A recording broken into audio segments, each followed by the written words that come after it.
आगे की लड़ाई खत्म हो जाएगी। ये आप पर डिपेंड है, अपने जिलों को कैसे बांध के रखना, अपने प्रदेश को कैसे बांध के रखना, ये आप सब पर निर्भर है। छोटे बड़े सब इकट्ठे होकर लड़ते हैं तो सरकार से हम कुछ ले सकते हैं, और भाई चार साथी चार दिशा, तो कर्मचारी की एकता के बल पर ही मिला है।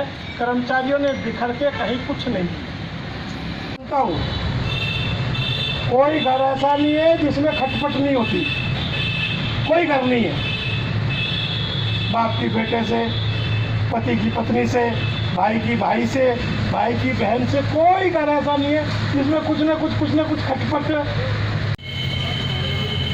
मैं ये कहूँगा कि मुख्य आकर्षण भारतीय मजदूर संघ के क्षेत्रीय महामंत्री पवन कुमार जी,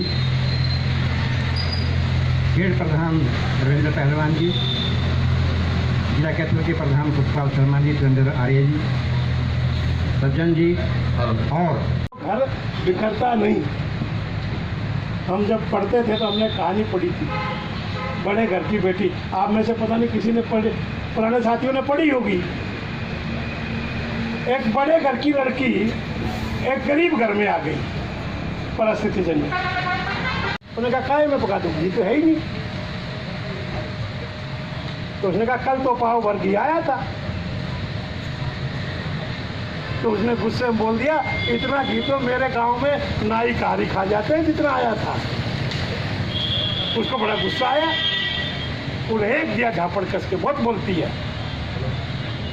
उसने झापड़ दिया तो उसने एक बेलन दिया कस के। भारतीय मजदूर संघ एक गैर राजनीतिक संगठन है। हमारा किसी राजनीतिक पार्टी से वोट देना सबका अधिकार है, समर्थन और विरोध करना हमारा काम नहीं है। बल्कि पिछले दिनों तो हुआ, बड़ा तमाशा हुआ। ये हमारे ड्राइंग टीचर ने, इनकी नौकरी लग गई, इन्होंने कहा मुख्यमंत्री का अभिनंदन करेंगे। करो। हमने मुख्यमंत्री का अभिनंदन किया करनाल में। 2 दिन बाद ही बिजली वालों ने कहा हमको ये नहीं मिला, हम मुर्दाबाद करेंगे। तुम मुर्दाबाद करो। हम वहां भी खड़े थे, वहां भी। मुख्यमंत्री स्थायी है, मुख्यमंत्री का पद स्थायी है, व्यक्ति तो अदलते बदलते रहेंगे। पिछली सरकारों से भी लड़के लिया, इस सरकार से भी लड़के लेना, और आगे भी जो सरकार बनेगी सबसे लड़के ही लेना हमने। ऐसा कभी नहीं होने वाला कि कर्मचारी जगत में कोई बिना लड़े आपको दे दे, ऐसा कभी हुआ नहीं, कभी होगा नहीं। और लड़ाई होती है अपनी एकता के बल पर। हम सब भारत में भारतीय मजदूर संघ का कार्यकर्ता हूँ। आप सब की यूनियन में भारतीय मजदूर संघ से जुड़ी हुई है। 2 बातों का ध्यान रखिए। एक, जो भी निर्णय करें आप, जिले का करें, प्रदेश का करें, निर्णय सामूहिक बैठकर करिए। कोई एक व्यक्ति निर्णय नहीं। आपकी जो भी टीम हो, 4 की, 10 की, 6 की, 8 की, 25 की, 12 की, जो भी टीम हो, वो टीम निर्णय करे, ना कि कोई व्यक्ति। झगड़े तब होते हैं जब व्यक्ति निर्णय करना शुरू करता है, टीम को इग्नोर करता नहीं सकता। और ये साथी 1963 जो 1163 दिनों के बीच में, नौकरी के भाग के बीच में, इतना लंबा समय इनको भगवान ने जिनको हिम्मत दी, साथियों को हिम्मत दी, मैं सैल्यूट करता हूं 1983 पीटीआई को, जिन्होंने पूरे हरियाणा के बीच में अलग दिखाकर इस आंदोलन को यहां तक पहुंचाया। साथियों, ये धर्मेंद्र पहलवान जी बैठे हैं, सब कुछ देखा इनका, जीन का और करनाल।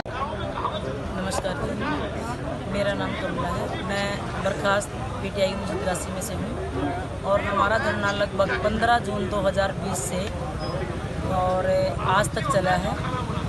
और अब हमारे को सरकार ने कौशल रोजगार में एडजस्ट किया है।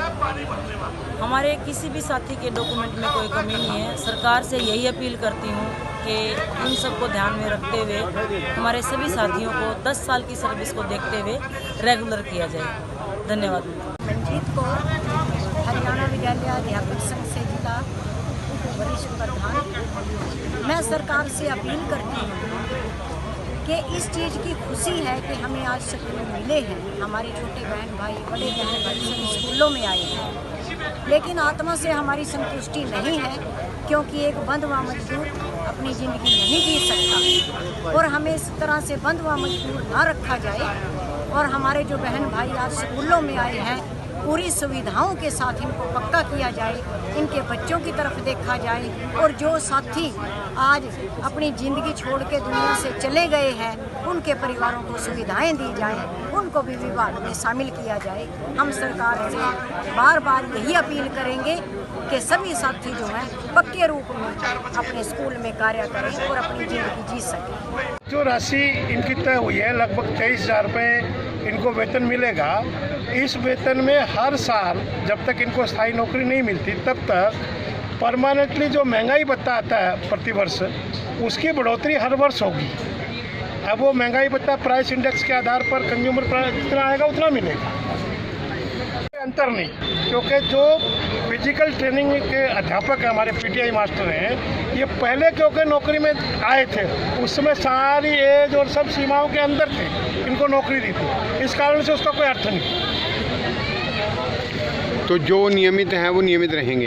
अभी नियमित नहीं, अभी तो कौशल रोजगार निगम के माध्यम से मिली है, इनको नियमित करवाना है।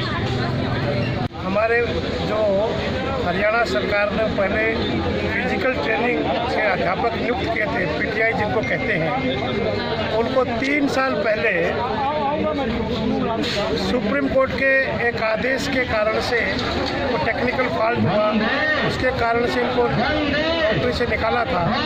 किंतु लगातार संघर्ष करने के कारण अभी कौशल रोजगार निगम के माध्यम से इनको नौकरी दी गई है।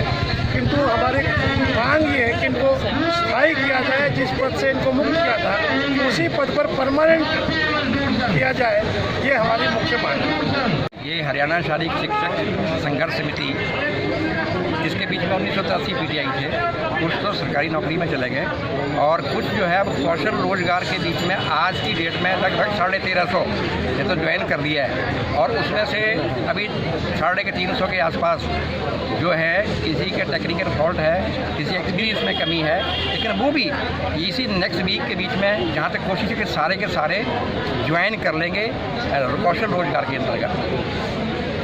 रूपरेखा क्या है और कब किसके लिए स्थगित किया गया है?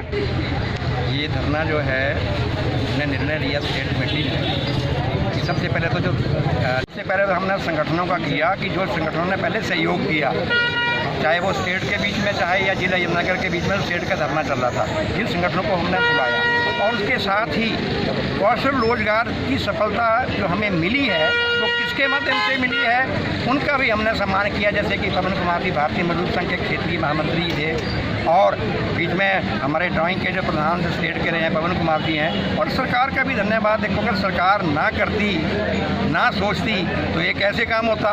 और मुख्यमंत्री जी का शिक्षा मंत्री जी कभी कि जिन्होंने देखो ऐसी स्थिति में देखते हुए स्थिति को समझा और कौशल रोजगार के अंतर्गत इन सबको रजिस्टर किया, तो उनका भी धन्यवाद है। हम पहले तो आपके चैनल का हम धन्यवाद करते हैं कि आप लोग समय समय पर हमारे बीच में हमारा जो 8 जून 2020 से नियमित रूप से जो धरना चला हुआ था, मैं यशवंत राणा जिला प्रधान यमुनानगर की जिम्मेवारी साथियों ने मुझे दी है।